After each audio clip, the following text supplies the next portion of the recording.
friends, and welcome to our Israel Vision studios in the very lovely Mount Zion Hotel overlooking the ancient city walls of Jerusalem. And in today's People Who Make a Difference segment, we're honored to have as our guest Mr. Arnold Roth, Aaron in Hebrew, a brilliant lawyer whose life of dedication in helping disabled children of Israeli families, Christian, Muslim, Jewish, and Druze, is absolutely outstanding. Arnold is a frequently quoted public speaker on the nature of terrorism, and he has addressed the European Parliament on this topic and has met with political leaders in France, Belgium, Luxembourg, and Italy. He's also been interviewed on CNN, BBC, ABC, Sky News, and in the New York Times, to mention just a few places. Arnold, it's a special honor and joy to have you with us today. Thank you for taking time out of your busy schedule to come and be with us. Thank you very much. It's great to be here. Yes. You and your wife, Bremet, have suffered a personal tragedy, but you have been able to turn this around and now to be a blessing to many disabled people. Could you just touch upon this for us? Yes, we knew that the murder of our child wasn't going to leave us the same people that we were, and we knew that our lives would change. But how was she murdered? Well, Malki, who was 15 years old, was blown up in a restaurant not far from here called Sbarro, along with 14 other people and about 130 injured, including one woman who's never going to recover consciousness. A tragedy of unforgettable proportions. The loss of our child was something so profound and so shaking that we needed to react in a way that would help us get out of bed every day. I think people perhaps don't understand that that's one of the largest challenges when an event like this overtakes you.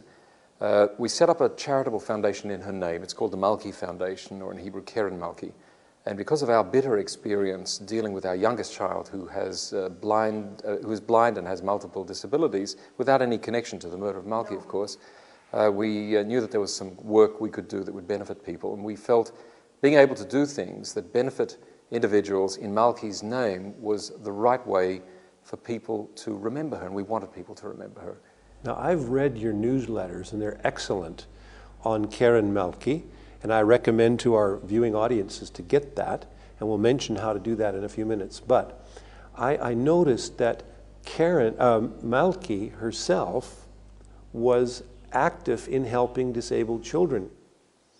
That's true, and given that she was 15 years old when her life ended, I suppose people will probably be thinking that that's unusual. But in the society that we live in, and certainly in Jerusalem, in her circle, kids go out of their way to find ways to do acts of loving kindness, or in Hebrew, chesed. Malki started being sensitized to what she could do as a child when our youngest, whose name is Chayele Sheva, became very ill. And Malki ended up spending a lot of time in hospital and then at home simply looking at a child who could never react to the good things you do for her. And Malki developed an acute sense of how much good you can do for someone without actually getting anything back. Something that not everybody gets to understand, even if they live a full lifetime. Yes. So even outside the house, she encouraged her friends to work with disabled children. She found other opportunities, even outside our home, to work with disabled children. And in fact, her last week on this earth was spent as a volunteer with an organization that until then did not take volunteers up in the north of the country during the school holidays. So helping children, helping disabled children who aren't much fun to be with was something that she embraced and did it with great love. My, that's such a touching story. Now, what is the scope of Keren Malki? We do very specific things. Because of our experience, we know where the gaps are in the system. We provide equipment that enables a family, Jewish, Christian, Muslim, Druze, as you said, to give a child home care. There are lots of good institutional solutions in this country. They're not for us, and they're not for a lot of other people. And we felt that if we could empower families so that they could exercise their right and the option to keep their child at home, as difficult as this is, that many would adopt it. And of course, we're right. Given the right conditions, many families will who otherwise might not. So we provide equipment in the nature of hospital beds, wheelchairs, and the like. We're the only people in the country doing it. We made a partnership with an outstanding national organization here called Yad Sarah, which does lending on an enormous scale, but not this kind of lending. No. So they were very willing partners. The other part of it has to do with therapies. We know how difficult it is to be able to find the money to pay for therapists. There's a difficult legal situation in this country where the therapy that the government pays generally requires the child is institutionalized. It's a catch-22. We don't want the institutionalization, but we do want the therapies. So we provide a reimbursement of 80%, 75% or 80% to families who go out and get the best therapist they can. And that, I have to say, those two things truly have changed lives. And knowing that it's being done in Malki's name is one of those things that just helps my wife and me stay focused on what's really important in life.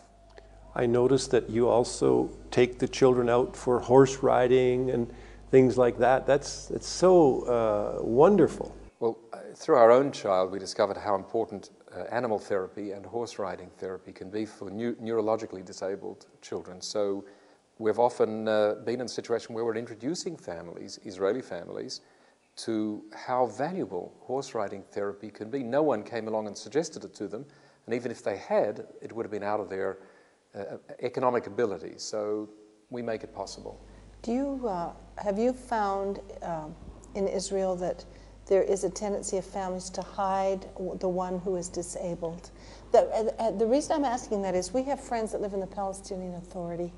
We have been friends for 25 years, and only 5 years ago I found out that they had 2 blind grandchildren. Totally disabled and blind. There are so many issues that you just raised Yes. there. Let me just pick two. The first is, yes, there is a tendency in some parts of society, and it isn't specific to a religion or a nationality, where a disabled child is a concern, a worry, somehow a blemish on the family. It's a terrible situation to find yourself in, that you feel that sort of pressure, but there's no doubt that it's real. On the Arab side in particular, there is a high degree of neurological illness because of a high degree of inbreeding, because of the clan nature of Palestinian society.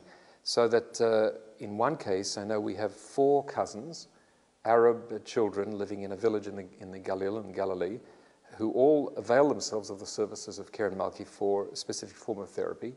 And I have to imagine that they're not the only cluster of 4 cousins in the country. So yes, there is that character to disabilities. But the general approach we take doesn't really relate to whether people are ashamed or courageous. What we say is, if you are interested in giving your child the best possible home care, and we know that's not for everybody, come to us. Because without any conditions and without any questions, and certainly without looking into your ability to pay, because we don't have that requirement of looking into people's economic background, we'll help you. Yes. Because we know how difficult it is. And we want you and the people around you to remember our daughter, Malki. Coming back to Malki, can you give us a picture of just how horrific suicide bombings have been inside of Israel in the last 4 years? You give us statistics. Yes, but I don't think I can give you a picture. The picture is beyond words. First of all, the number of people murdered in the last 4 years of this disgraceful war exceeds 1,000. The number of injured is probably... These are civilian people. By and large, they're civilians. It also includes people who were in uniform at the time, but not doing any military work. And there's a disproportion there, on any view, of children and teenagers. In the case of what happened at Sbarro, the place was picked and the time was selected because that's when it was filled with women and children and teenagers like my daughter and her best friend. Across the country, we've seen something on the order of 22,500 terror attacks since Rosh Hashanah of the year 2000. That's when Arafat declared this disgraceful and appalling war. And there are very few people watching this program, I think, who can put that into an appropriate context. It's unthinkable. We're a tiny country. It's almost 1 an hour. And how many wounded? There are thousands of wounded, orders of magnitude greater than the number killed. And for each killed and wounded, there are family members. Yes. And being a father myself, I know that the hidden toll is in the impairment, the fear, the social disruption, the lack of confidence in your parents that is felt on the part of children. I can't look my children in the eye anymore, my younger children, and say, they're there, it's going to be all right. No. Because they know it's not. It's just as likely not going to. Now you are an advocate, you're a lawyer by training, but you've also become a spokesman, an advocate for victims of terror here. How does that worked out? Again, I think if we had more than the 2 hours allotted to this program, but I've had the opportunity several times in the last year and a half, 2 years, to leave Israel and talk with political leaders. And along the way, I've gotten to know terror victims and their families from other countries. The amount that we have in common with one another far exceeds the things that divide us in terms of the political specifics of our lives or the cultural or religious issues. What we have in common is an abhorrence of the extent to which terrorism can turn your life and the life of your society completely upside down. And while that may sound like it's just empty words, I know that when I'm sitting and speaking with people like Michael Gallagher, my friend from Ireland, an Irish Catholic whose son was killed by the IRA in 1997, Tom Roger, whose daughter was killed in one of the planes that was brought down on 9/11, I know that we find so many issues that we're concerned about, that we're speaking out about, not because anyone appointed us, certainly not because we wanted to do this. We certainly would have preferred to do just about anything except be active in memory of our murdered child. But that's the way things have worked out, and we are all trying to achieve something constructive. So that the things that can be done are immense. The apathy, the lack of understanding, the sheer misunderstanding on the part of many people, I find breathtaking. I'll give one example.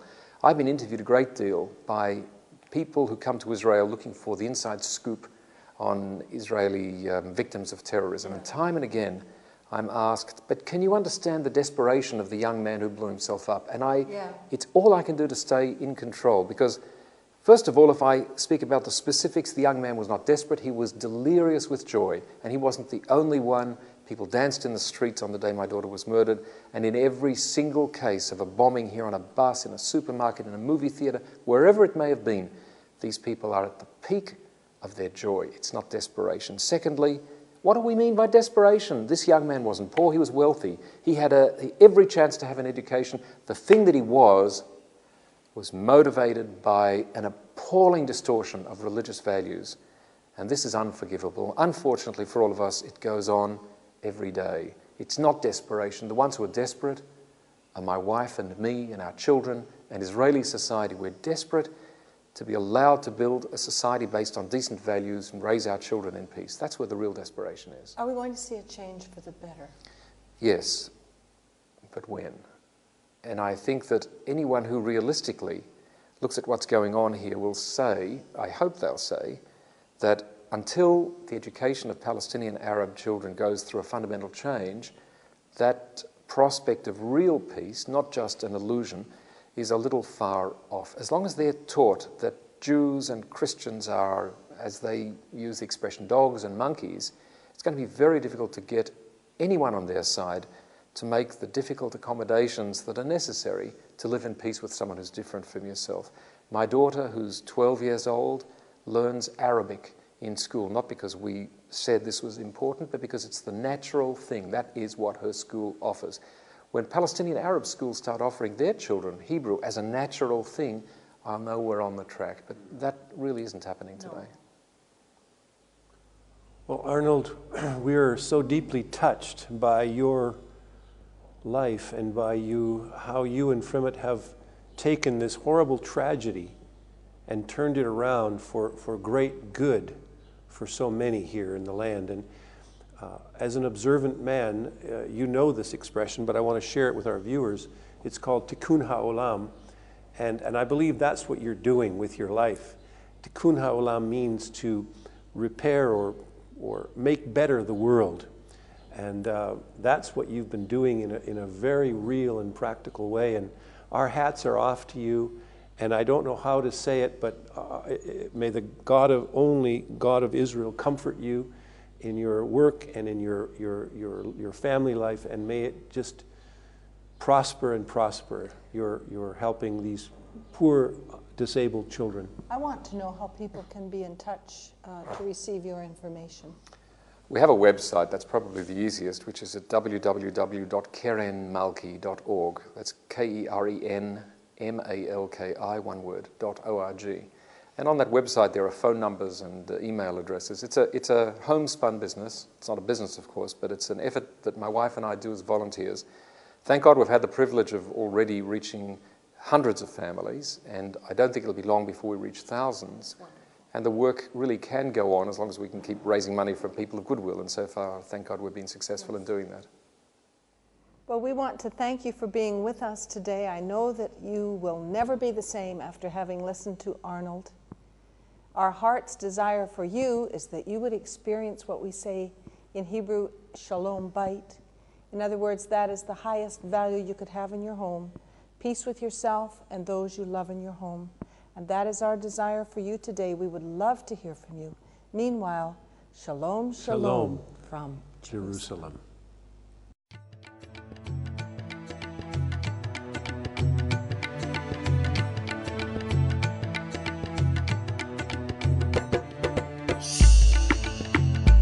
Shalom, I'm Dr. J. Rawlings, and in this week's Fact or Fantasy, I want to continue with the fantasy that the militant Muslim groups within the Palestinian Authority, such as Hamas and Islamic Jihad, are now ready for a ceasefire with Israel, which will lead to the implementation of the roadmap plan. We hear from such eminent players in this deadly peace game as U.S. Secretary of State Condoleezza Rice, President Mahmoud Abbas, and Prime Minister Ariel Sharon, that they have agreed to a ceasefire at the Sharm el-Sheikh meeting, where she refereed this meeting. This means to Western minds, okay, so now we have no more terror or violence on either side. Therefore, logically, we can proceed along the roadmap to peace, thereby bringing peace and stability in the Middle East. Where does this roadmap lead, though? Unquestionably, it leads to a two-state solution that is often pushed forward by a well-meaning but naive President Bush. What does this two-state concept really mean in Islamic thinking? It's very simple. The existence of Israel on Muslim territory is totally unacceptable, but because Israel is stronger militarily, it's wise to use the Hudna, or temporary ceasefire model, initiated by Muhammad himself, that he originated in the 7th century, when he was warring with the Quraysh tribe who ruled Mecca at the time. Since he was militarily weaker than this Quraysh tribe, he signed a 10-year peace treaty, or Hudna, with them. Then, after only 2 years, he built up his army sufficiently to rout the Quraysh tribe in a massacre. The question is this the Muslim model for military strategy? Today, although the militants do not even want a Hudna, PA President Mahmoud Abbas may be able to persuade them to be quiet until he can use their Quraysh model. Look how simple it will be to annihilate Israel. Once the Palestinians have a state in the heart of Israel, they will be able to use it to bring in all manner of weapons and military personnel. Israel will be forced into an indefensible borders, and according to the prophet Daniel, they will then have to sign a security covenant with a world leader who turns out to be the false Messiah. So the idea of a permanent peace between Islam and Israel is simply a pipe dream that is in fact proven by centuries of obligatory holy wars by fundamentalist Islamic fighters to rid the Holy Land of all infidels. In my opinion, we should beware of a two-state solution, and beware especially of the Hudna-based peace agreement. Since the Sharm el-Sheikh meeting, terrorists have launched over 100 rockets into Israel from Gaza, attempted more than 50 suicide bombings using teenagers, and continued with terrorist ambushes, killing innocent Israeli civilians as they were driving to work on public roads. That's the facts. See you next time on Fact or Fantasy. Shalom from Jerusalem.